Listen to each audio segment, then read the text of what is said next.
حضرت علقمہ بن اللیثی یہ صحابی نہیں ہیں، تابعی ہیں۔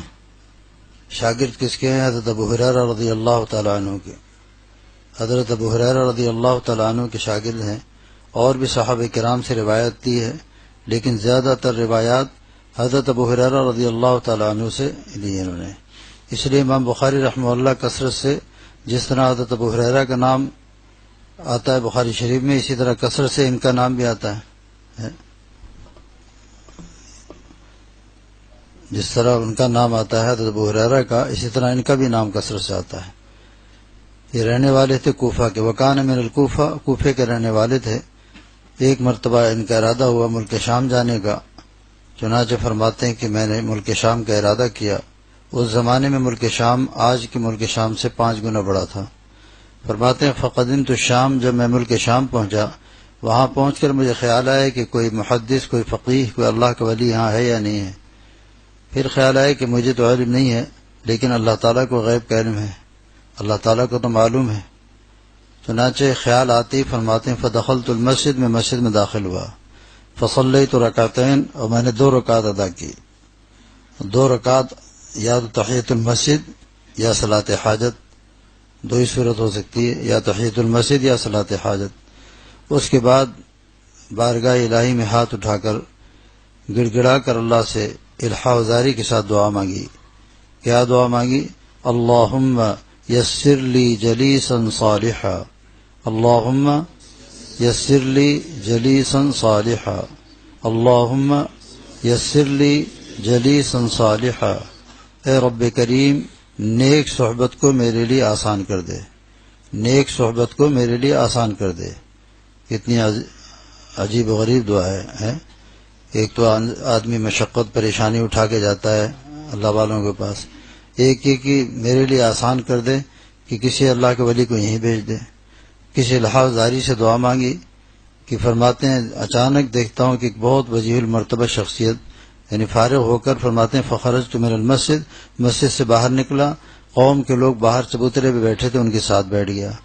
اچانک ایک وجیح المرتبہ شخصیت آئی کہ میں خود بھی حیران تھا کہ کوئی بہت بڑی شخصیت ہے، لیکن یہ پہچانتے نہیں تھے، مگر وہ شخصیت آئی فجلس فی جنبیہ، ان کے پہلو میں آ کر بیٹھ گئی۔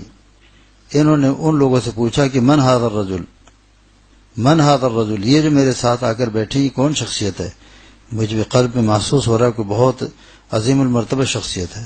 فقالوا، ان سب نے کیا کہا؟ ھذا ابو درداء رضی اللہ تعالی عنہ، یہ حضرت ابو درداء رضی اللہ تعالی عنہ ہے۔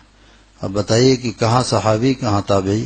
گویا کنویں کو اللہ نے اٹھا کر پیاسے کے پاس بھیج دیا، کنویں کو اٹھا کر پیاسے کے پاس بھیج دیا۔ دعا کے اندر اتنی تاثیر، جب اللہ پر یقین ہوتا ہے اور آدمی اللہ سے اڑ کر مانگتا ہے اور یقین کامل ہوتا ہے کہ یہ دعا ضرور قبول ہوگی اور اللہ تعالی میری دعا ضرور قبول فرمائیں گے، تو دیکھیے کہ دعا مانگی، اللہ نے ایک عظیم المرتبہ صحابی کو بھیج دیا۔ وجد آ گیا، کہا فدعوت اللہ، میں نے ابھی تو اللہ سے دعا مانگی اور اللہ نے اتنی عظیم المرتبہ شخصیت کو میرے پاس بھیج دیا۔ بس ان کی صحبت میں رہنے لگے، استفادہ کرنے لگے۔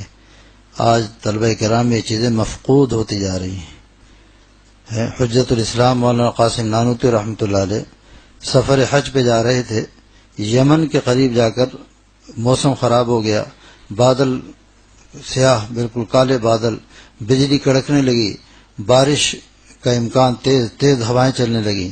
ملاح نے کشتی کو کنارے لگا کر لنگر ڈالا اور کہا جلدی آپ لوگ اتر جائیں، اس لیے کہ آندھی بھی آ رہی ہے، طوفان بھی آ رہا ہے، بارش بھی آ رہی ہے، ہو سکتا ہے کوئی تکلیف پہنچ جائے۔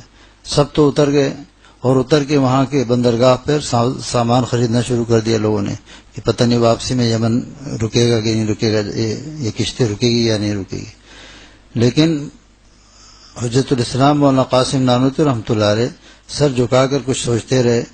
پھر مقامی لوگوں سے پوچھا کہ کوئی محدث، کوئی فقیہ، یہ تو سرزمین انبیاء ہے اور سرزمین اولیاء ہے، صحابہ کرام کتنے وہاں قیام پذیر ہوئے، تو پوچھا کہ کوئی یہاں محدث، کوئی فقیہ، کوئی اللہ کا ولی موجود ہے؟ لوگوں نے کہا ہے تو صحیح، لیکن 3 دن کا راستہ ہے، مسافت 3 دن کی ہے۔ اس زمانے میں یہ کاریں تو چلتی نہیں تھیں، گھوڑوں پر سفر ہوتا تھا، خچر پر سفر ہوتا تھا، گدھوں پر سفر ہوتا تھا۔ ملاح سے جا کر پوچھا کہ موسم کتنے دن خراب رہے گا؟ اس نے کہا اندازہ یہ ہے کہ 10 دن خراب رہے گا۔ فوراً سواری کرائے پر لی اور جا کر سے اجازت دی حدیث کی، اور اس کے بعد 3 دن کے بعد واپس آئے۔ 6 دن یہ گزر گئے، 3 دن پھر وہاں قیام کیا۔ اس کے بعد جناب کشتی، پھر بادبانی کشتیاں وہ کرتی تھیں، پھر روانہ ہو گئی، پھر مینا جدہ پہ پہنچ کر وہاں جا کر حج کیا۔ لیکن اپنے وقت کو ضائع نہیں کیا، اپنے وقت کو ضائع نہیں کیا۔ آج طلبہ کسی شہر بھی جاتے ہیں تو چڑیا گھر، شاہی مسجد، شاہی قلعہ، یہ 3 چیزیں معلوم کرتے ہیں، اس کے آگے ہمت نہیں ہوتی کہ کوئی یہاں بڑا عالم بھی ہے، کوئی فقیہ بھی ہے، کوئی محدث بھی ہے، کوئی اللہ کا ولی بھی ہے یا نہیں۔ ان چیزوں کی فکر نہیں ہوتی، بس گھومنا پھرنا بہت زیادہ۔ تو چڑیا گھر میں جا کے بندروں سے ملاقات کر کے مصافحہ کر کے معانقے کی طرح گھبراہٹ ہوتی ہے تو معانقے سے دور رہتے ہیں، لیکن بجائے اللہ والوں سے ملنے کے بندروں سے ملاقات کر کے وہ آگے نکل جاتے ہیں۔ یہ ذوق مفقود ہوتا جا رہا ہے، اللہ تعالیٰ یہ ذوق دوبارہ پیدا فرما دے۔ اگر یہ ذوق پیدا ہو جائے تو پھر انسان بہت جلد اللہ کا راستہ طے کر لیتا ہے، اس لیے کہ اس کو فکر رہتی کہ کوئی ایسی شخصیت مل جائے جس سے میں استفادہ کروں، جو مجھے جنت کا راستہ دکھائے۔ یہ اللہ والے کیا کام کرتے ہیں؟ اراۃ الطریق، اللہ کا راستہ دکھاتے ہیں، چلنا خود پڑتا ہے۔